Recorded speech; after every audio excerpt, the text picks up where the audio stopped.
Bonsoir, bienvenue à tous dans votre émission bimensuelle du mercredi présentée par les dealers de sciences sur les ondes de Radio Campus Bordeaux 88.1. C'est Émilie au micro. Et moi, c'est Chloé. Et aujourd'hui, nous allons plonger dans le monde du crime et du meurtre en suivant nos deux enquêtrices hors pair.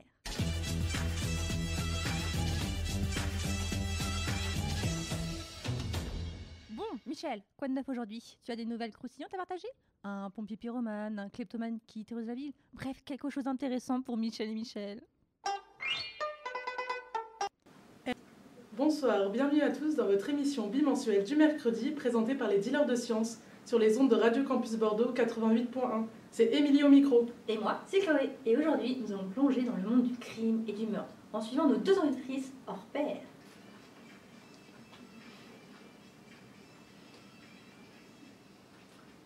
Bon, Michel, quoi de neuf aujourd'hui? Tu as des nouvelles croustillantes à partager? Un pompier pyromane, un kleptomane qui terrorise la ville? Bref, quelque chose d'intéressant pour Michel et Michel. RAS, rien à surligner. La routine quoi, à part que j'ai encore perdu mes lunettes. T'as bien regardé partout? Sur ta tête, dans tes poches? Ah, trouvé. T'es vraiment une super enquêtrice, Michel. On a vraiment besoin d'une nouvelle mission. Eh ben en parlant du loup, j'entends Juline arriver. J'espère qu'elle nous apporte une nouvelle affaire à élucider. Rien ne me vient à l'esprit, mais j'ai de bonnes nouvelles à vous annoncer pour vous égayer la journée. C'est pas trop ce qu'on cherche. Mais c'est important de le savoir. Il y a la fusée Ariane 6 qui a été lancée ce jeudi 6 mars en Guyane. Elle a libéré le satellite militaire français SCO-3 avec succès. Ce satellite permet de scanner la Terre et donne des informations exclusivement pour l'armée française. C'est une bonne nouvelle pour la sécurité du pays. En effet, on est dans un contexte où les rapports de force entre les pays vacillent. Notre pays doit suivre la course de la conquête spatiale pour garantir sa sécurité, au détriment de son impact écologique. On se prépare à une guerre spatiale. Au final, ça ne préserve rien de bon. Je sais pas si c'est une bonne nouvelle. Bon, et à l'échelle locale, tu as quoi comme info qui pourrait nous intéresser? Le loup revient petit à petit. Enfin, au Pays Basque, dans le département des Pyrénées-Atlantiques. Sa présence a été observée à Asquin dans la chaîne des Pyrénées, où ils sont descendus jusque dans la colline d'Urte. Autrefois, il était partout en France, mais en 1932, il était considéré comme éradiqué. Heureusement, grâce au programme de préservation déployé dans les années 90, aujourd'hui il est bien implanté dans les Alpes. Et ces observations récentes prouvent que son territoire s'étend et donc que les efforts de conservation portent ses fruits. Et c'est une bonne nouvelle ça? Ça fait peur? Oui, pour nos campagnes. Le loup est une espèce qui a un rôle important pour son écosystème. Leur prédation évite le surnombre des herbivores qui pourraient détruire leur habitat à force de manger toute la végétation. Et t'inquiète, ils fuient en nous voyant et ils ont super peur de nous. Ça fera moins de travail aux chasseurs et les éleveurs de bétail ne seraient pas contents non plus. Tu as une info qui est une bonne nouvelle pour tout le monde? Stand Up for Science. Quoi? C'est le nom du mouvement qui a émergé aux États-Unis en réponse à la menace qui représente la politique de Trump pour les institutions politiques. En effet, il fait de nombreuses coupes budgétaires, licencie en masse, censure des mots utiles à la recherche. Quel type de mots? Premier degré, il a été interdit dans les articles scientifiques climate change, donc changement climatique, ce qui complique les études en écologie et en climatologie. Il a aussi censuré femmes et transgenres, comme s'il n'y avait que des hommes parmi les êtres humains. Mais le mot le plus absurde, c'est quand même equality, que pour égalité. Là, ça touche littéralement toutes les disciplines scientifiques, pas que les sciences sociales, mais celles où il faut faire des calculs comme en maths, en physique, en chimie, en biologie. C'est une farce? Non. Voilà pourquoi des manifestations ont eu lieu le 7 mars dans 160 villes des États-Unis. La communauté scientifique se mobilise pour défendre leur liberté de recherche.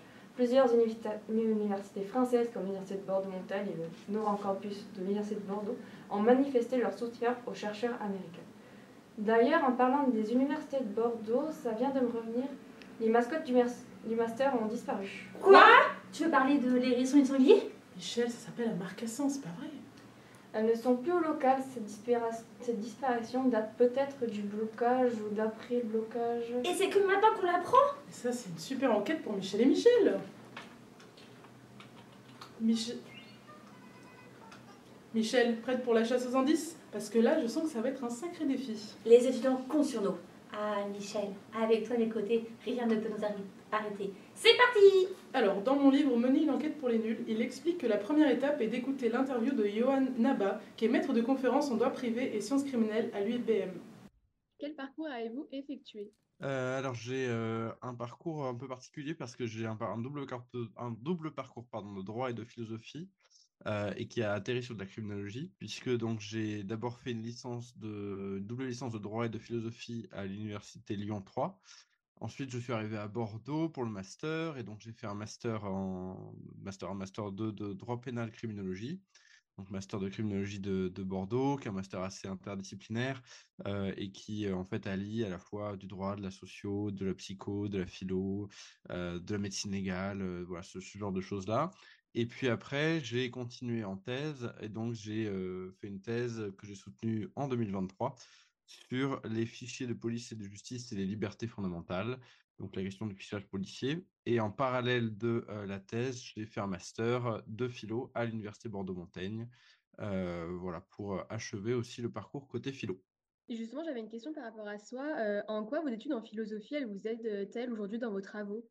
Alors aujourd'hui, je suis donc enseignant-chercheur, je suis maître de conférence à l'université Bordeaux-Montaigne et donc enseignant-chercheur en droit et donc notamment en droit pénal et en criminologie. La philosophie, elle m'a beaucoup aidé d'abord pour ma thèse parce que la thèse est consacrée au fichage policier, mais en fait, à travers le fichage policier, c'est la question de la surveillance et notamment de la surveillance en démocratie, à quel point on peut surveiller ou pas les individus à des fins policières ou autres dans une démocratie. Et donc la philosophie, elle réfléchit beaucoup sur les questions de la démocratie, sur les questions de la surveillance. Donc là, il y a un apport qui était très net. Et puis aujourd'hui encore, je continue ces recherches sur le plan de la surveillance. Avec quelques collègues, on en reparlera peut-être, mais on a fondé un observatoire de la surveillance en démocratie, qui est un groupe interdisciplinaire de recherche sur les questions de surveillance. Et là, donc, les questions une fois de plus, philosophie de la démocratie, philosophie politique d'une manière générale, sont très utiles. Donc je crois même qu'en fait, même en dehors de ça, je crois que la philosophie, c'est aussi une manière de penser qui est différente du droit et qui est très complémentaire du droit, qui était ma formation, enfin qui est ma formation quand même de base. Donc finalement, c'est très complémentaire et ça permet d'avoir une autre approche aussi et une approche peut-être plus critique que le juriste qui peut, alors qui a quand même une science humaine, mais le droit est une science humaine, mais qui peut quand même parfois être vraiment dans le commentaire uniquement des textes de loi, etc. Et donc le recul philosophique, il est aussi important pour ça. Comment définiriez-vous les sciences criminelles? Alors, c'est compliqué à définir. Généralement, ce qu'on dit, c'est que la criminologie et donc les sciences criminelles, c'est l'étude du phénomène criminel par différentes disciplines.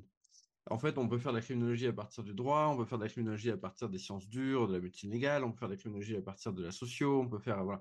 Et en fait, finalement, ce qu'on appelle les sciences criminelles, ça pourrait être un peu toutes ces disciplines scientifiques, au sens pas forcément des sciences dures, mais de la méthode scientifique, donc y compris les sciences humaines, qui vont s'intéresser au phénomène criminel, essayer de le comprendre, essayer de l'expliquer, essayer d'en comprendre les causes, essayer aussi d'en trouver des remèdes, le terme est mal choisi, mais en tout cas d'essayer de l'appréhender dans une société, etc.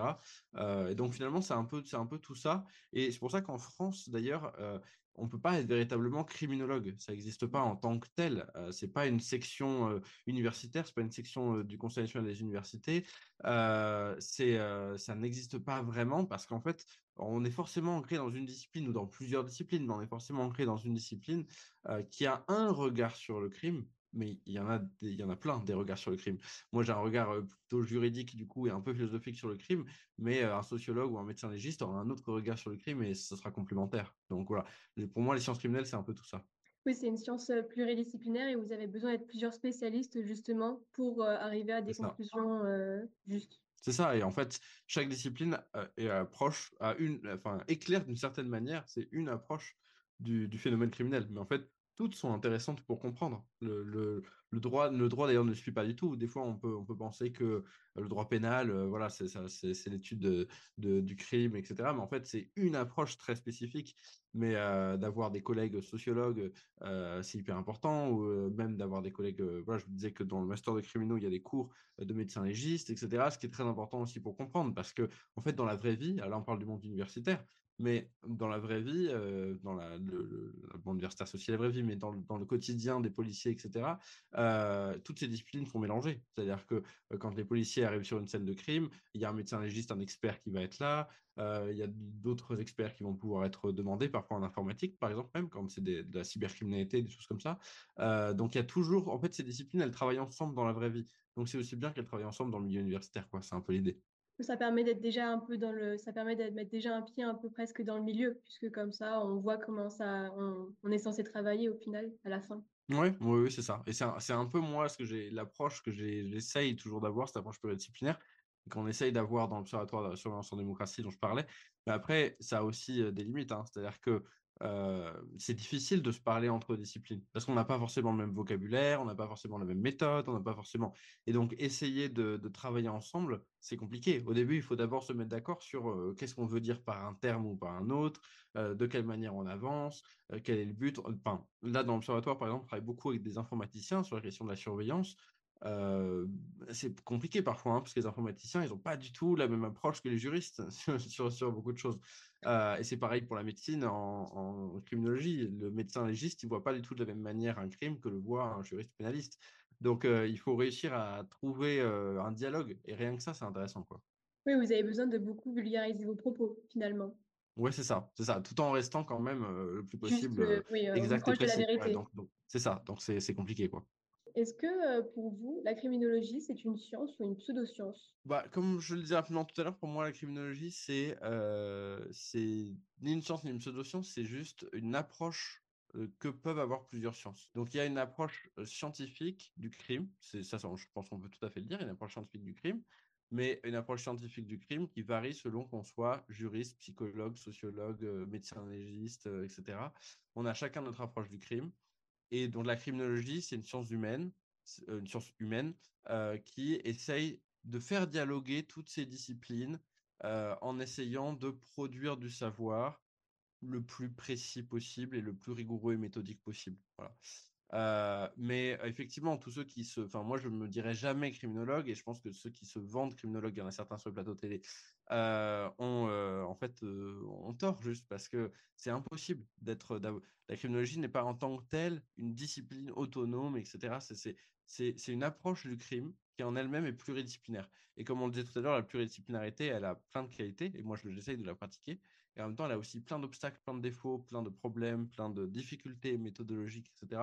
Donc, c'est beaucoup trop complexe pour en faire une science. Quand on fait de la criminologie, par exemple, le master de criminologie de Bordeaux, que je recommande à 200% entre parenthèses, qui est enfin, moi en tout cas que j'ai vraiment beaucoup aimé, le master de criminologie de Bordeaux, c'est un master qui est pluridisciplinaire. Vous n'avez pas vraiment de cours de criminologie. Vous aurez des cours de médecine légale, de sociologie, de psychologie, de philosophie, etc. À chaque fois autour du crime. Et c'est à partir de ces différentes approches que vous arriverez peut-être à avoir une approche globale. Voilà. J'ai pu constater que vous aviez écrit de nombreux articles en lien avec le numérique et les données personnelles. Pourquoi avoir choisi ce sujet et est-ce difficile de trouver des sources pour écrire ce type d'article? Oui, alors donc effectivement, c'était d'abord le sujet de ma thèse, donc c'est pour ça qu'après, j'y ai travaillé pendant 5 ans, et donc effectivement, j'en ai fait aussi des articles. C'est compliqué, effectivement, parce que, en fait, sur la question du fichage et de la surveillance, on a des sources juridiques, c'est-à-dire qu'on a des textes de loi, on a ce qu'on appelle des décrets ou des arrêtés, c'est-à-dire des textes pris par des ministres, par des administrations. On a donc des sources qui sont des sources très juridiques. Mais les sources très juridiques, elles disent pas grand-chose parce que elles sont importantes, bien sûr, parce que c'est ce qui pose le cadre juridique du fichier ou voilà. Mais en même temps, elles ne nous disent pas vraiment la réalité de la manière dont les personnes sont fichées, dans la manière dont le fichier est utilisé sur le terrain, etc. Ça c'est compliqué parce que c'est important d'étudier les textes juridiques, mais ça suffit pas. Donc la difficulté, c'est celle de l'accès au terrain, du dialogue avec les acteurs, etc. Alors, il y a quand même quelques éléments publics qui peuvent nous aider. Il y a des rapports, parfois des rapports parlementaires, donc faits par les députés ou les sénateurs. Il y a aussi des rapports de l'inspection générale de la police nationale, de l'IGPN, dont on entend parfois parler, qui fait des rapports, pareil pour la gendarmerie. Donc, dans ces rapports, on trouve des éléments sur les fichiers. Et puis, il y a aussi le fait d'aller contacter des policiers, des gendarmes, voilà, voir comment ça se passe. Moi, dans le cadre de ma thèse, j'ai eu la chance d'être largement accueilli par la gendarmerie, moins côté police, mais côté gendarmerie, largement accueilli. J'ai pu passer plusieurs semaines au début de ma thèse, donc ça commence à dater un peu maintenant, mais en 2018, en 2018-2019, sur le terrain, et j'ai pu voir, observer la manière dont les fichiers étaient utilisés au quotidien par des enquêteurs de la gendarmerie. Donc ça nourrit aussi ma réflexion et ça nourrit aussi ma thèse. Mais là où votre question est très pertinente, c'est qu'il y a des fichiers dont on ne sait rien.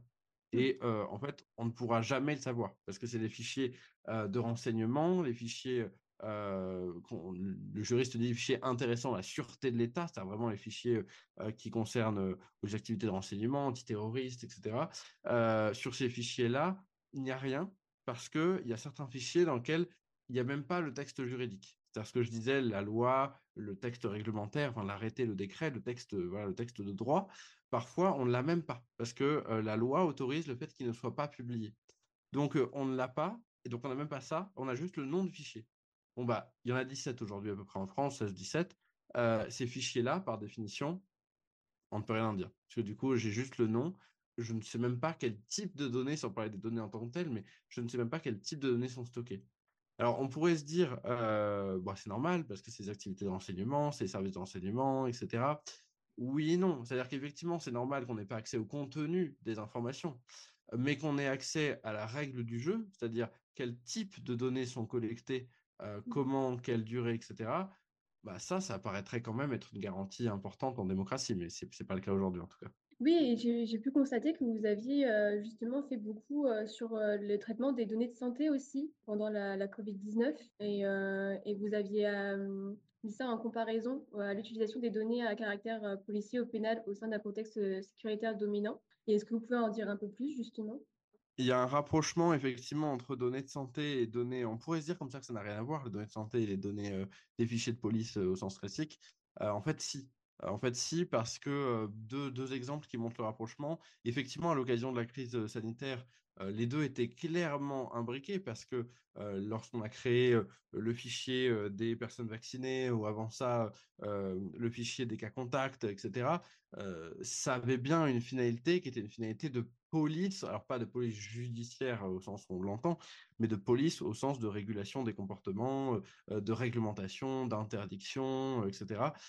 Et donc, on a bien utilisé les données de santé pour ça, ce qui n'est pas un mal en soi, hein, je ne le dis pas, mais ce qui doit être pris en compte par le droit. Et effectivement, ça l'était d'ailleurs. Hein, on se souvient de l'application Stop Covid, des différents fichiers, etc., des attestations qu'on devait faire. Bref, tout ça a été très juridiquement encadré. Mais en fait, ce que j'avais critiqué à l'époque et ce que je continue de critiquer aujourd'hui, et c'est sur ça qu'on a vu peut-être plus quelque chose qui est intéressant, c'est que effectivement qu'on utilise toutes ces données parce qu'on avait besoin pour lutter contre l'épidémie. Ok, même si ça pourrait se contester, mais très bien. Mais en fait, la difficulté, c'est que les données qui ont été collectées à cette époque pour ça, elles n'ont, pour certaines, pas pour toutes, mais pour certaines, en fait, elles ne sont toujours aujourd'hui stockées et elles alimentent d'autres fichiers. Et là, ça commence à devenir un peu problématique en termes de qu'est-ce qu'on fait de nos propres données, parce que les données de santé, a priori, c'est ce qu'il y a de plus privé. Enfin, les données de santé, donc il y a ça. Et puis le deuxième exemple pour convaincre de cette importance de prendre en compte les données de santé dans le fichier de police, c'est que il y a un rapprochement, et là pour le coup vraiment en police judiciaire, en antiterrorisme, etc., même en renseignement, il y a un rapprochement qui est de plus en plus fait entre les données de santé et la prévention des atteintes à la sécurité publique, voilà, tout le côté notamment antiterroriste et de renseignement, parce que en fait, il y a l'idée de se dire que derrière certains passages à l'acte violent, c'est-à-dire derrière des passages terroristes ou non d'ailleurs, mais derrière certains passages à l'acte particulièrement violent, il y aurait plus un problème psychiatrique. C'est un point de vue intéressant, j'imaginais pas la criminologie de cette façon. On va vraiment devenir des meilleurs enquêteurs. Il est vachement bien ce livre Mener une enquête pour les nuls. Ouais. C'est sympa cette interview, c'est vrai. Mais tu veux pas faire une pause? Bonne idée. J'aime bien la musique qui fait Mama, I'm in love with a criminal. Bah, Michel, c'est Criminal de Britney Spears.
intentions, he got none, none, none, none. Oh, oh, I know, oh, should've let go, but no. 'Cause he's a bad boy with a tainted heart. And even I know this ain't smart. But mama, I'm in love with a criminal. And this type of love isn't rational, it's physical. Mama, please don't cry, I will be alright. All reason aside, I just can't deny. Love the guy, and he's got my name tattooed on his arm, his lucky charm. So I guess it's okay, he's with me.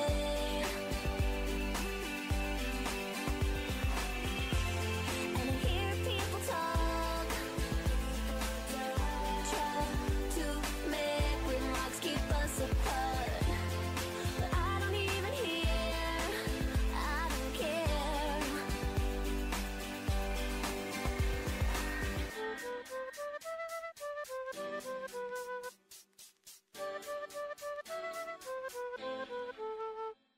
'Cause mama, I'm in love with a criminal. And this type of love isn't rational, it's physical. Mama, please don't cry, I will be alright. All reason aside, I just can't deny.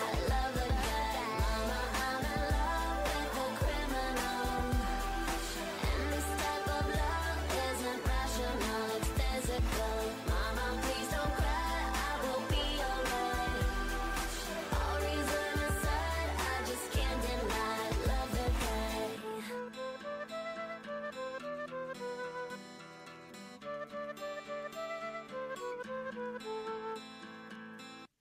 Cette musique est vraiment trop courte. Oh, il y a une deuxième partie à l'interview de Johan Naba, maître de conférence en droit privé et sciences criminelles. Je la mets. Vraiment, tu es sûr de toi, Michel? Sur quoi travaillez-vous en ce moment? Alors, toujours sur les questions de surveillance, je ne change pas beaucoup pour l'instant de sujet. Donc, à travers l'Observatoire de la surveillance, dont je parlais, on a fait un colloque là, début du mois de février, de 2 jours, sur la surveillance en démocratie, une sorte d'état des lieux. Et puis, là, je suis en train de travailler, toujours sur les questions de surveillance, mais un peu décalé. Je suis en train de travailler sur un projet qui s'appelle Surveillance et jeux vidéo, où en fait l'idée c'est d'essayer de montrer comment les jeux vidéo aujourd'hui, notamment dystopiques, mais pas uniquement, comme l'ont fait avant le cinéma, les livres, etc. Ils le font toujours, le cinéma, ou la littérature, ou même la musique ou autre.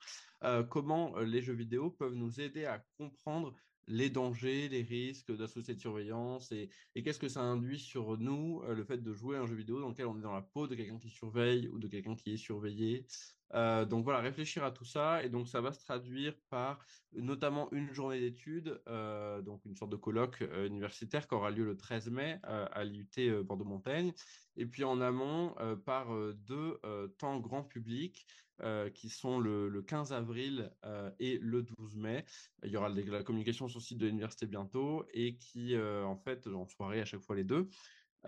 Et qui permettront de discuter avec tous ceux qui le veulent, hein, pas du tout entre spécialistes, de discuter de ces questions, de la surveillance dans le jeu vidéo, comment la surveillance est représentée, et puis aussi des questions de surveillance du jeu vidéo, c'est-à-dire la surveillance des joueurs notamment, hein, parce que notamment quand on parle de jeux vidéo en ligne, par exemple, il y a toutes les questions de modération, toutes les questions de signalement de joueurs problématiques ou pas, d'infractions qui peuvent être commises sur les jeux vidéo, hein. On peut avoir du harcèlement. Cette musique est vraiment trop courte. Oh, il y a une deuxième partie à l'interview de Johan Naba, maître de conférence en droit privé et sciences criminelles. Je la mets. Vraiment, tu es sûr de toi, Michel? Sur quoi travaillez-vous en ce moment? Alors, toujours sur les questions de surveillance, je ne change pas beaucoup pour l'instant de sujet. Donc, à travers l'Observatoire de la surveillance, dont je parlais, on a fait un colloque là, début du mois de février, de 2 jours, sur la surveillance en démocratie, une sorte d'état des lieux. Et puis, là, je suis en train de travailler, toujours sur les questions de surveillance, mais un peu décalé. Je suis en train de travailler sur un projet qui s'appelle Surveillance et jeux vidéo, où en fait l'idée c'est d'essayer de montrer comment les jeux vidéo aujourd'hui, notamment dystopiques, mais pas uniquement, comme l'ont fait avant le cinéma, les livres, etc. Ils le font toujours, le cinéma, ou la littérature, ou même la musique ou autre. Comment les jeux vidéo peuvent nous aider à comprendre les dangers, les risques de la société de surveillance et qu'est-ce que ça induit sur nous, le fait de jouer à un jeu vidéo dans lequel on est dans la peau de quelqu'un qui surveille ou de quelqu'un qui est surveillé. Donc voilà, réfléchir à tout ça et donc ça va se traduire par notamment une journée d'études, donc une sorte de colloque universitaire qui aura lieu le 13 mai à l'IUT Bordeaux-Montaigne et puis en amont par deux temps grand public qui sont le 15 avril et le 12 mai. Il y aura la communication sur le site de l'université bientôt et qui, en fait, en soirée à chaque fois les deux, et qui permettront de discuter avec tous ceux qui le veulent, hein, pas du tout entre spécialistes, de discuter de ces questions, de la surveillance dans le jeu vidéo, comment la surveillance est représentée, et puis aussi des questions de surveillance du jeu vidéo, c'est-à-dire la surveillance des joueurs notamment, hein, parce que notamment quand on parle de jeux vidéo en ligne, par exemple, il y a toutes les questions de modération, toutes les questions de signalement de joueurs problématiques ou pas, d'infractions qui peuvent être commises sur les jeux vidéo. Hein. On peut avoir du harcèlement, par exemple, des choses comme ça qui sont commises sur les jeux vidéo. Comment tout ça est pris en compte par le droit? Quelles sont les sanctions? Voilà, ça va être un peu l'idée générale de tout ce projet. Donc qui pour l'instant m'occupe pas mal, mais donc toujours sur ces questions de surveillance. Voilà. Et puis ma thèse normalement devrait être publiée cette année. Donc voilà, je suis aussi toujours sur ces questions. Je ne change pas beaucoup pour l'instant de thématique. Je suis beaucoup sur ces questions de surveillance, de fichage. Voilà, ça reste mes sujets de recherche. Voilà. Après, évidemment, il y a l'enseignement, mais sur mes sujets de recherche, c'est ça. Très bien. Et vous parliez justement de jeux vidéo. Et est-ce que pour vous, le jeu vidéo peut inciter au crime aujourd'hui, peut Non. exacerber la violence dans les sociétés? Alors là, pour le coup, il y a pas mal d'études, même si effectivement, on entend parfois l'inverse, mais toutes les études vont dans le même sens. Le jeu vidéo n'a absolument, il y a il y a aucun lien entre le jeu vidéo et le passage à l'acte violent. C'est-à-dire que effectivement, certains passages à l'acte violent, encore récemment, peuvent parfois être faits dans un contexte de jeu vidéo, mais en fait, c'est pas le jeu vidéo qui rend violent ou le jeu vidéo qui, voilà, même un jeu vidéo extrêmement violent. En fait, c'est un peu ça. Pour le coup, ça, c'est la chose qu'on a. Enfin, je suis jeune et je n'ai pas connu, mais quand on interroge la génération d'avant ou autre, c'est ce qu'on disait sur le rap, c'est ce qu'on disait sur certains films, c'est ce qu'on disait. Voilà. Il y a toujours eu une diabolisation des nouveaux médias un peu mainstream. Bon, il faut rappeler que le jeu vidéo, c'est la première industrie culturelle au monde et de très très loin. Hein. C'est-à-dire que le jeu vidéo pèse beaucoup plus que tout le cinéma du monde ou que toute la musique du monde. Hein. Le jeu vidéo est la première industrie culturelle du monde en termes de chiffre d'affaires et de personnes qui travaillent, etc. Et pour autant, il n'y a pas 7 milliards de criminels. Donc, alors qu'il y a énormément de joueurs, hein, puisque en France, je ne sais plus la proportion, mais c'est énorme un nombre de joueurs. Et la moyenne d'âge des joueurs n'est pas du tout de 10 ou 15 ans, comme on pourrait le penser, mais plus de 30 ou 35 ans. Donc voilà, donc pas du tout. Il n'y a absolument aucun lien entre le jeu vidéo et la violence. Je pense que ça, c'est vraiment assez démontré.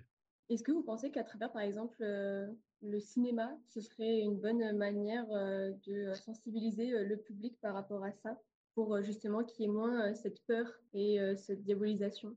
Oui, oui, et je crois que ça se fait déjà un petit peu. Il y avait un très bon documentaire il y a quelques années, 12 jours, je crois, Pardon, sur qui avait posé sa caméra dans un hôpital psychiatrique sur en fait la validation par le juge des hospitalisations sous contrainte. Rien que ça, c'est très intéressant.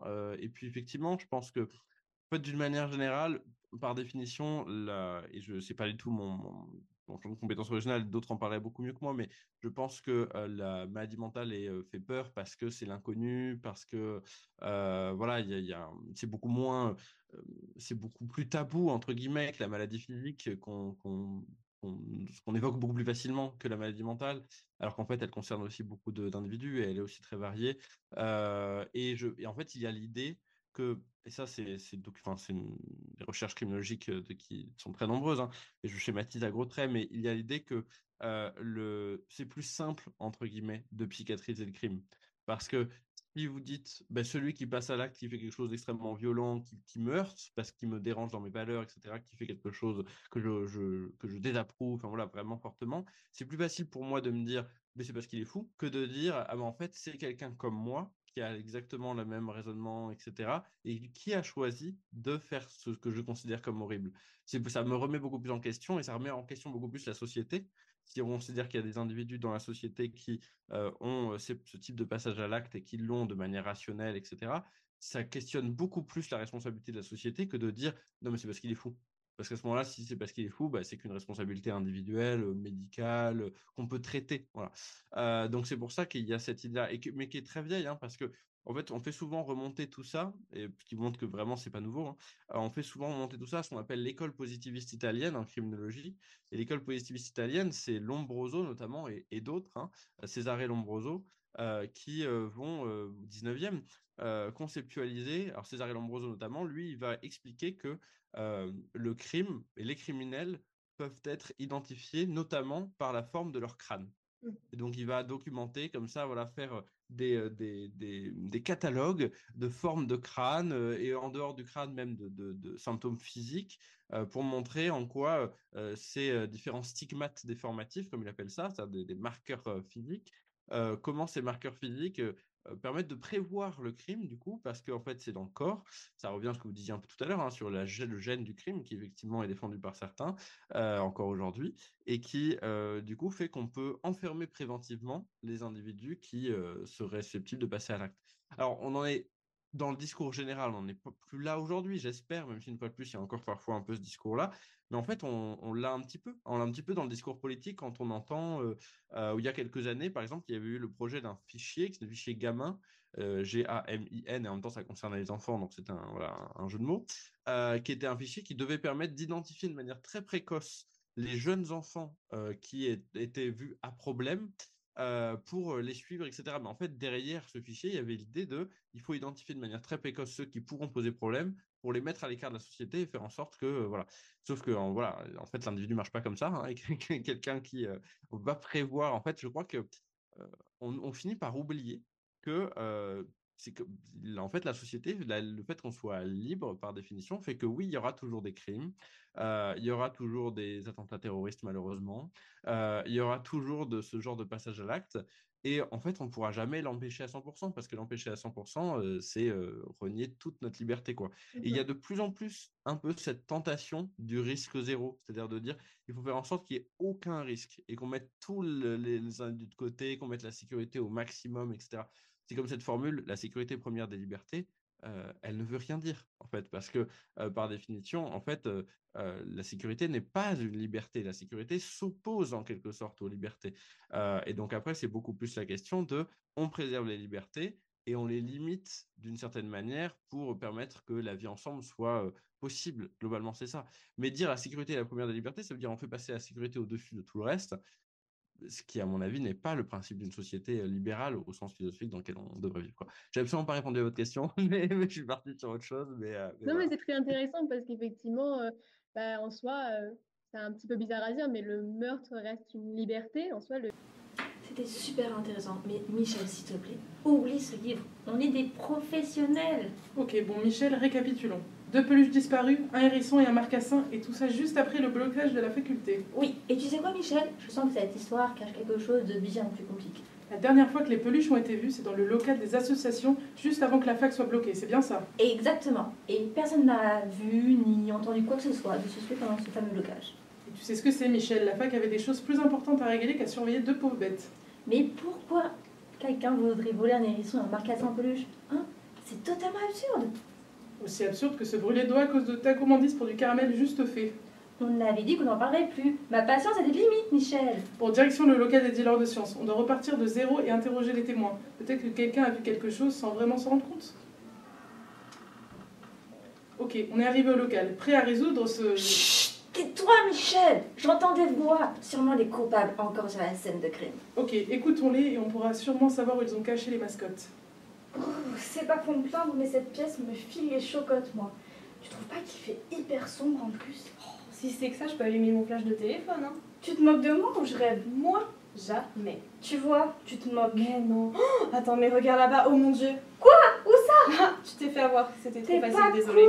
cool! Mon cœur a raté un battement là. En même temps, j'étais en train de traîner sur mon téléphone quand j'ai vu des cold cases atroces, irrésolus. T'imagines, toi, ne jamais avoir la réponse sur une affaire? L'horreur. On peut faire confiance à personne, moi je dis. C'est vrai, c'est terrifiant. Mais attends, ça correspond à quoi un code case déjà? Une enquête criminelle non résolue depuis des années, parfois même des décennies. Faute de preuves ou de suspects, elle finit par être mise en pause, jusqu'à ce qu'un nouvel élément relance tout. en gros. Ah ouais, ça d'accord. Oui, donc tant qu'il n'y a pas de nouvelles preuves, l'enquête reste bloquée. C'est ça le problème, et parfois les dossiers restent fermés pendant des années. Mais c'est là que la science entre en scène. Grâce aux avancées scientifiques, certaines affaires gelées depuis des années trouvent enfin des réponses. À mon plus grand bonheur. Ah oui, je vois. Ça me rappelle des articles que j'avais lus. T'en as vu récemment, toi? Oui, à l'instant. L'affaire d'Antoine Belmont. Disparu en 2001, son meurtre était resté un mystère total pendant 22 ans. Jusqu'à ce qu'en 2025, une nouvelle analyse ADN permette d'identifier un suspect. Grâce aux bases de données génétiques et au progrès de la biologie moléculaire, les enquêteurs ont pu remonter jusqu'à un individu qui n'avait jamais été inquiété avant et résoudre l'enquête. 22 ans de mystère. Ah là là, il faut être patient. Ah ouais, donc même après des décennies, la science peut faire éclater la vérité. Comme quoi, il n'y a pas vraiment de date de péremption. On peut toujours garder espoir. Et d'ailleurs, je m'étais renseignée sur l'analyse ADN, et en fait, avec l'ADN retrouvé sur une scène de crime, on peut comparer les profils génétiques avec ceux enregistrés dans des bases de données. Et même si l'ADN d'un suspect n'est pas directement dans le fichier, on peut remonter sa filiation grâce à la généalogie génétique. En gros, c'est quand on cherche les liens de parenté entre les individus grâce à la génétique. C'est comme ça qu'on a arrêté le Golden State Killer en 2018, non? Oui, exactement. Grâce à des sites de tests ADN grand public, les enquêteurs ont pu identifier un nombre éloigné de la famille du tueur, et en menant l'enquête, ils ont fini par retrouver le vrai. C'est dingue ce que l'on peut faire avec l'ADN. Waouh! Et tu savais qu'il y a aussi d'autres exemples, d'autres méthodes en dehors de l'ADN d'ailleurs? Regarde l'affaire d'Elena Greenwood par exemple. C'est une scientifique assassinée en 1985. À l'époque, les enquêteurs avaient bien relevé des empreintes digitales, mais sans moyen de les exploiter correctement. Ce sont des années plus tard, grâce à l'amélioration des bases de données et de la reconnaissance biométrique, qu'ils ont pu identifier et arrêter le coupable. Comme quoi, la science permet aussi de rendre justice. J'ai aussi entendu parler des techniques de datation des restes humains. En analysant les isotopes présents dans les os ou les dents, on peut savoir où une personne a vécu avant sa mort et même reconstruire son parcours. C'est quoi des isotopes déjà? Ce sont des atomes qui ont le même nombre d'électrons et de protons, mais un nombre différent de neutrons. Et c'est quoi des électrons, protons et neutrons? T'abuses, Lucie, t'as pas fait une licence de SVT?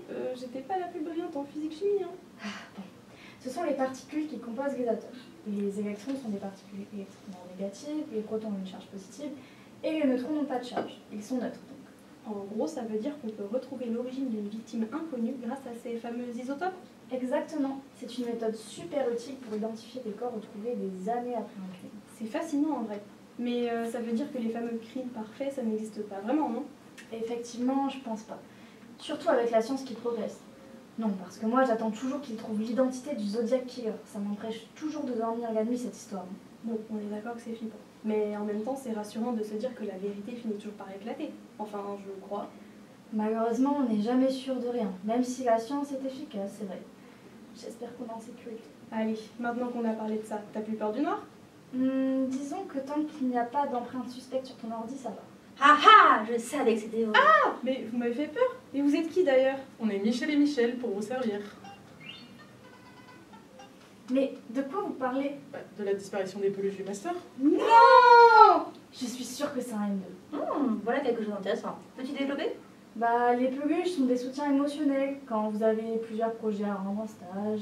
Le moral des troupes est en baisse. Ils ont surtout du mal à couper le cordon, oui. C'est bon, on peut repartir? Allez, ça va aller pour cette fois-ci. Pour Michel, nos deux suspects principaux ne le sont plus vraiment. Affirmatif, Michel. Bon, je crois qu'on va avoir besoin d'aide. Oh non, pas eux. Et si, il va falloir appeler les agents Smith et Coulson. Mais avant une petite pause musicale, on a bien bossé. Quoi? On vient juste de commencer l'enquête, Michel. Allez, trop tard et c'est parti pour Kill Bill de SZA.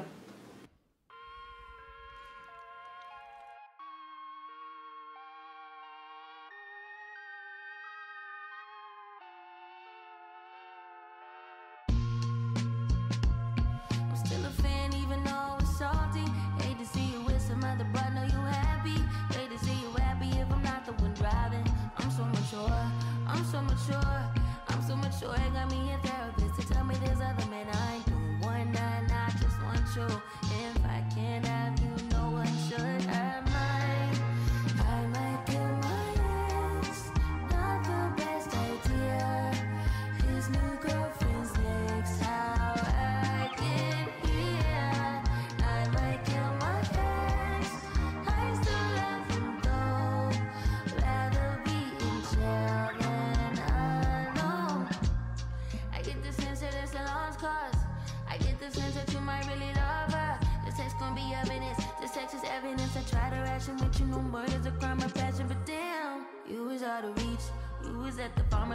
with your perfect peach. Now I'm in the basement, planning on my patient. Now you laying face down, got me saying over a beat. I'm so mature, I'm so mature, I'm so mature. I got me a therapist to tell me there's other men I know. More than I just want you. If I can't have you, no one will. I might kill my ex, not the best idea. His new girlfriend's next, how'd I get here? I might kill my ex, I still love him though. Rather be in jail than alone. I did it all for love, I did it all on no drugs. I did all of this sober, I did it all for us. Oh, I did it all for love, I did all of this on no drugs. I did all of this sober, don't you know I did it all for us.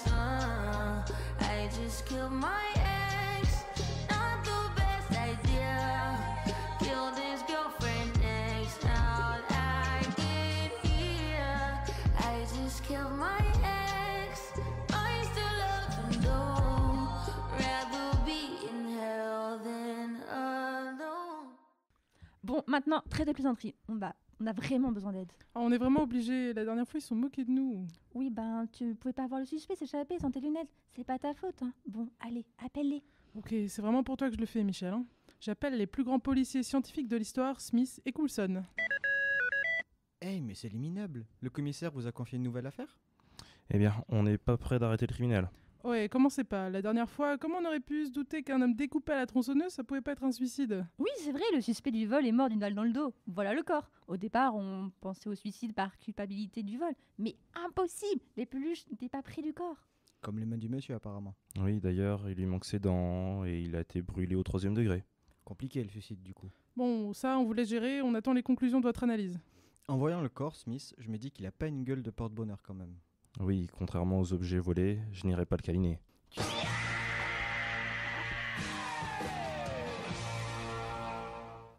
Tu sais, Smith, je ne comprendrai jamais les criminels. Comment peuvent-ils passer à l'action, faire autant de mal à leurs congénères? Ah, tu n'es pas le seul à te poser la question. D'ailleurs, différents penseurs de la criminologie ont créé de nombreuses théories pour tenter d'expliquer le crime. Il me semble en avoir entendu parler pendant nos études, mais je me souviens surtout d'avoir fait mes meilleures siestes durant ces cours. Elles parlent de quoi, ces théories? Alors d'abord, on a ceux qui pensent que les facteurs sociologiques comme la pauvreté, le fait d'être membre d'une sous-culture, d'avoir reçu un niveau d'éducation peu élevé, peuvent prédisposer au crime. Et ça donne quoi? Ces personnes vont jusqu'à faire des analyses statistiques et trouvent que l'âge, le genre, la pauvreté, l'éducation, la consommation d'alcool et de produits stupéfiants étaient des facteurs très importants. Ça me paraît être juste un raisonnement tout à fait logique pour le moment, mais je comprends mieux. Ce que je viens de t'expliquer, c'est le courant sociologique de la criminologie. Un autre courant est plus concentré autour de la biologie et est souvent source de controverses avec la théorie du criminel né. C'est-à-dire? C'est un médecin légiste, Cesare Lombroso, qui est à l'origine et qui aime un peu beaucoup les travaux de Darwin. Je m'explique. Pour lui, l'homme criminel représente un type particulier qui serait moins avancé dans son évolution que ses contemporains. Il va donc chercher à identifier les signes qui permettent de les distinguer. Ces signes peuvent être d'ordre anatomique, forme du crâne, insensibilité à la douleur par exemple, mais aussi comportementaux, tatouages et usage de l'argot. Ça me fait penser un peu à de l'eugénisme et tout ça. J'aime pas trop. Ne le prends pas mal, mais ça me paraît assez fumeux comme théorie tout ça, hein. Très peu scientifique.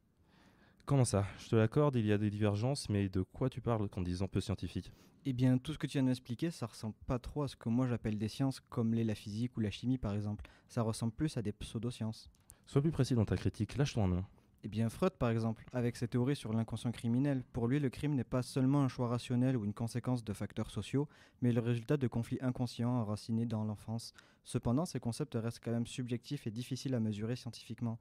L'inconscient, ça se mesure pas, et ça se voit pas. Il est vrai, mais Freud a le mérite d'avoir influencé la criminologie en introduisant l'idée que les traumatismes de l'enfance et les conflits psychiques jouent un rôle dans la criminalité. Je te l'accorde, mais là encore, on peut douter de l'utilité de ces théories peu prédictives. Je te le rappelle, mais la criminologie théorique doit expliquer le crime pour nous en prémunir, sauf que difficile de prédire comment notre inconscient qui nous échappe par nature va nous influencer. Bien sûr. Ouais. D'accord, mais en parlant de Freud, tu tires sur l'ambulance. Ces théories ont bientôt un siècle, et depuis la criminologie théorique en a fait du chemin.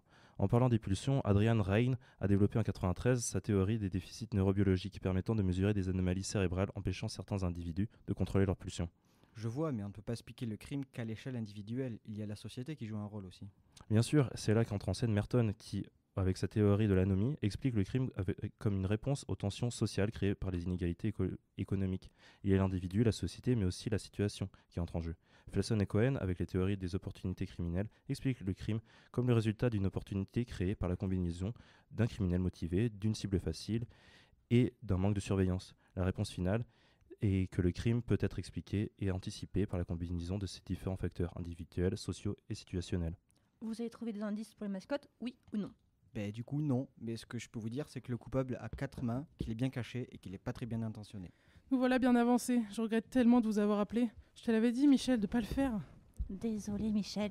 Bon, cet appel était vraiment catastrophique. Je te le fais pas dire. Ah, salut les collègues, je vous ai entendu parler dans les couloirs. J'ai quelques trucs à dire sur la criminologie, et surtout aux idées reçues sur la criminalité et les solutions politiques qui en découlent. Ok, on a bien besoin d'aide là. Bon, je suis pas certain d'avoir l'étoffe d'un Sherlock Holmes, mais ce que je peux faire, c'est démêler le vrai du faux sur certaines idées bien ancrées qu'on entend partout sur le crime et la justice. Oh, intéressant.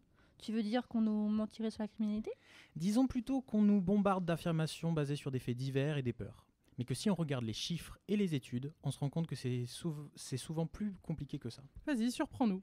Bon, commençons avec un classique. Vous avez sûrement déjà entendu que la délinquance explose en France. Bah, tu vas dire que tout va bien alors?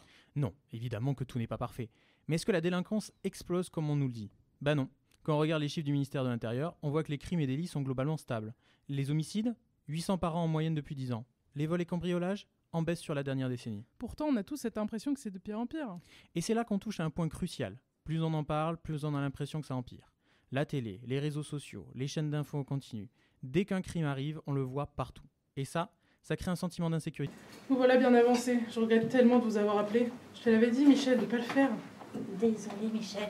Bon, cet appel était vraiment catastrophique. Je te le fais pas dire. Ah, salut les collègues, je vous ai entendu parler dans les couloirs. J'ai quelques trucs à dire sur la criminologie, et surtout aux idées reçues sur la criminalité et les solutions politiques qui en découlent. Ok, on a bien besoin d'aide là. Bon, je suis pas certain d'avoir l'étoffe d'un Sherlock Holmes, mais ce que je peux faire, c'est démêler le vrai du faux sur certaines idées bien ancrées qu'on entend partout sur le crime et la justice. Oh, intéressant. Tu veux dire qu'on nous mentirait sur la criminalité? Disons plutôt qu'on nous bombarde d'affirmations basées sur des faits divers et des peurs. Mais que si on regarde les chiffres et les études, on se rend compte que c'est souvent plus compliqué que ça. Vas-y, surprends-nous. Bon, commençons avec un classique. Vous avez sûrement déjà entendu que la délinquance explose en France. Bah, tu vas dire que tout va bien alors? Non, évidemment que tout n'est pas parfait. Mais est-ce que la délinquance explose comme on nous le dit? Bah non. Quand on regarde les chiffres du ministère de l'Intérieur, on voit que les crimes et délits sont globalement stables. Les homicides, 800 par an en moyenne depuis 10 ans. Les vols et cambriolages, en baisse sur la dernière décennie. Pourtant, on a tous cette impression que c'est de pire en pire. Et c'est là qu'on touche à un point crucial. Plus on en parle, plus on a l'impression que ça empire. La télé, les réseaux sociaux, les chaînes d'infos en continu. Dès qu'un crime arrive, on le voit partout. Et ça crée un sentiment d'insécurité qui ne reflète pas toujours la réalité des faits. Et c'est pour ça qu'on entend tout le temps parler d'ensauvagement? Exactement. Et c'est un terme qui revient fort en ce moment dans le débat politique. En janvier, Marine Le Pen et Éric Ciotti l'ont ressorti pour parler de la situation sécuritaire en France. Mais encore une fois, les chiffres ne montrent pas une explosion généralisée de la violence. Ce qui a surtout augmenté, ce sont les violences sexuelles et conjugales. Mais pas forcément parce qu'il y en a plus, c'est aussi parce qu'elles sont plus dénoncées qu'avant. Et du coup, tout ça, ça sert à quoi, ce discours alarmiste? À justifier des lois plus dures, souvent votées après des faits divers chocs. Regarde ce qui se passe avec les mineurs délinquants. Ah oui, la réforme qui peut supprimer l'excuse de minorité pour les 16-18 ans récidivistes. Voilà. L'idée derrière, c'est si on punit plus fort les jeunes, ils réfléchiront avant de faire des conneries. Mais en vrai, c'est du flan. Comment ça? Parce que toutes les études montrent que juger les mineurs comme les adultes augmente la récidive. Aux États-Unis, où ils font ça depuis longtemps, les jeunes envoyés en prison avec des adultes ont 34% plus de chances de récidiver. Mais pourquoi? Parce qu'un gamin de 16 ans qu'on fout en tôle avec des détenus plus âgés, il en ressort endurci, pas réinséré. Il apprend à mieux frauder, mieux dealer. C'est une école du crime. Et malgré ça, on continue de vouloir durcir la justice des mineurs au lieu de chercher des vraies solutions. Bon, admettons, mais du coup, c'est quoi la solution? Les peines alternatives, comme le bracelet électronique ou les travaux d'intérêt général. Mais le problème, c'est que ça fait pas rêver politiquement. Ouais, c'est sûr que mettons-les sous bracelet, c'est moins bien que enfermez-les tous. Exactement. Pourtant, les chiffres sont là, 30% de récidive après un bracelet électronique contre 56% après une sortie de prison. Donc la prison produit plus de criminels. Ben oui, parce qu'en prison, t'as pas de boulot, pas de liens sociaux, et souvent aucune aide à la réinsertion. Un type sous bracelet, lui, il garde un pied dans la société, donc moins de chances de replonger. Mais il y a des gens qui vont te dire qu'au moins en prison, il est puni et il recommencera pas. Ouais, sauf que c'est pas vrai. D'ailleurs, c'est un peu le même raisonnement que pour la peine de mort. Ah oui, le bon vieux, si on exécutait tous les criminels, ça ferait réfléchir les autres. Sauf que non. Déjà, c'est interdit par la Constitution, donc c'est même pas un vrai débat. Mais surtout dans les pays qui l'appliquent, comme certains États américains, ça ne fait pas baisser la criminalité. Mais au moins, ça évite la récidive, non? Oui, mais une perpétuité réelle aussi. Et surtout, ça n'empêche pas les crimes. Un tueur en série, un terroriste, un mec qui agit sous le coup de l'émotion, tu crois qu'il réfléchit à la peine de mort avant d'agir? Spoiler, non. Donc c'est juste une punition symbolique. Exactement. Et pourtant, un sondage de février dernier montre que 54% des Français seraient favorables à son retour. Ça prouve bien que l'émotion l'emporte souvent sur les faits. Phew, ça en fait des idées reçues de démonter en quelques minutes. Ouais, du coup, on garde quoi de tout ça? Que la réalité est toujours plus nuancée que les discours simplistes. Et que si on veut vraiment lutter contre la criminalité, vaut mieux se baser sur des faits que sur des coups chauds après un fait divers. Ça c'est sûr, mais avoue que c'est moins vendeur qu'un bon gros tolérant zéro. Ah bah clairement, la nuance, ça fait pas de bon slogan de campagne. Hein. Bon, en tout cas, merci Mathéo. Merci à vous et surtout, méfiez-vous des idées reçues. D'ailleurs, j'ai trouvé un cheveu ou un poil près du local. Peut-être que vous devriez l'étudier, on ne sait jamais. Ok, maintenant qu'on a cet échantillon, il faut absolument le canaliser et je connais parfaitement la personne pour ça. Madame Legendre, elle serait parfaite. Je lui envoie l'échantillon en lui disant que c'est urgent. J'espère juste qu'elle aura le temps de l'étudier entre deux rendez-vous. Elle a un emploi du temps de mini, cette femme. Pas de panique, elle est toujours prête à nous aider. Ça y est, c'est envoyé. Je lui ai bien précisé que c'était urgent. Hein. On devrait avoir les résultats dans 5 minutes maximum. 5 minutes? Tu crois vraiment qu'elle pourra faire ça aussi vite? Crois-moi, elle a des talents insoupçonnés. Oh, bonjour Madame Legendre. Bonjour mademoiselle Le Garec, installez-vous, je vous en prie. Que puis-je faire pour vous aujourd'hui? J'attendais avec impatience ce rendez-vous. Il y a 2 semaines de cela, j'ai passé des tests génétiques pour savoir si j'avais les gènes du guerrier. D'accord. Pour quelle raison vous avez fait ces tests? Y a-t-il eu un événement particulier qui vous a poussé à cette démarche? Ou c'est votre médecin qui vous les a prescrits? Oh, si vous connaissez toute l'histoire, on aura jusqu'à la fin de la journée, madame. Je vais essayer de faire court. Je regardais ma petite série du vendredi soir et le Montari avec mon petit chat dans mes bras.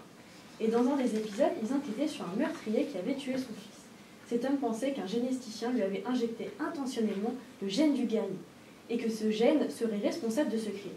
Je me suis dit, mon Dieu, mais qu'est-ce que ce gène du guerrier?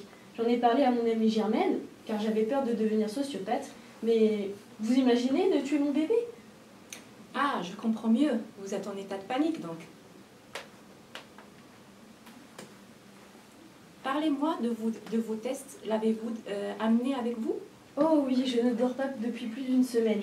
J'ai reçu les résultats, mais je ne comprends rien à ce charabia de médecin. Tenez, voici mes résultats. Voyons voir. Vos résultats montrent que vous avez une mutation au niveau du gène MAOA. Madoué Béniguette, ça y est, je vais tuer mon chat. Je le savais. Mes cauchemars deviennent réalité. Mais ça veut dire quoi le gène énorme machin chose? Calmez-vous, mademoiselle Le Garec. Je vais tout vous expliquer. D'abord, ce n'est pas parce que vous présentez une mutation du gène MAOA que vous allez tuer votre chat. En effet, une étude finlandaise a montré qu'une mutation au niveau de ce gène ainsi qu'au niveau du gène CDH13 augmenterait le risque d'impulsivité et de criminalité chez un individu. Vous ne me rassurez pas trop là avec ces explications. J'allais y venir justement, car on parle d'une seule étude. Et puis, tous les individus qui présentent cette mutation ne sont pas des criminels. Et beaucoup de criminels ne possèdent pas cette mutation. Ah, ouf! Il fallait commencer par ça, madame. Avez-vous des chiffres qui puissent illustrer ce que vous dites? Oui, une personne sur 5 a le MAOA muté. Et parmi ces personnes, 6 sur 10 n'ont pas un comportement violent et ne commettent pas de crime. Ah, c'est beaucoup plus rassurant dit comme ça. Et pour tout vous expliquer, une mutation au niveau de ces gènes empêche la recapture de la dopamine, l'hormone du bien-être, d'où le comportement impulsif, agressif, voire criminel des individus. C'est un peu plus clair, mais comment ça se fait que des individus qui ont ce gène n'ont pas de comportement violent alors que d'autres en ont? Très bonne question. Et d'ailleurs, c'est la raison pour laquelle cette étude n'est pas complète et ne peut pas être concluante, car il y a d'autres facteurs qu'il faudrait prendre en compte. Oh, mais quels sont ces facteurs? Eh bien, des facteurs sont multiples, comme l'environnement, la pauvreté, l'éducation et la prise de drogue. Oh là là, faudrait peut-être que j'arrête de prendre de l'alcool. Bah, décidément, votre degré de panique est vraiment très haut là. Hein. Vous avez raison, je suis un peu hypochondriaque sur les bords. Je tiens ça de ma grand-mère. Quand je parle d'alcool, je parle d'addiction. Ce n'est pas votre cas, me semble-t-il. Non, il me semble bien que non. Pour en revenir à ces gènes MAOA, Et CDH13, quelle est la différence entre les deux? Alors, le MAOA accroît la dopamine et le CDH13 contrôle l'agressivité, donc une mutation au niveau de ces deux gènes dérègle tout. Merci beaucoup pour toutes ces explications, Madame Legendre. Vous me rassurez sur mes résultats. Je vais pouvoir dire à Germaine que je ne vais pas me transformer en sociopathe si je garde son chat.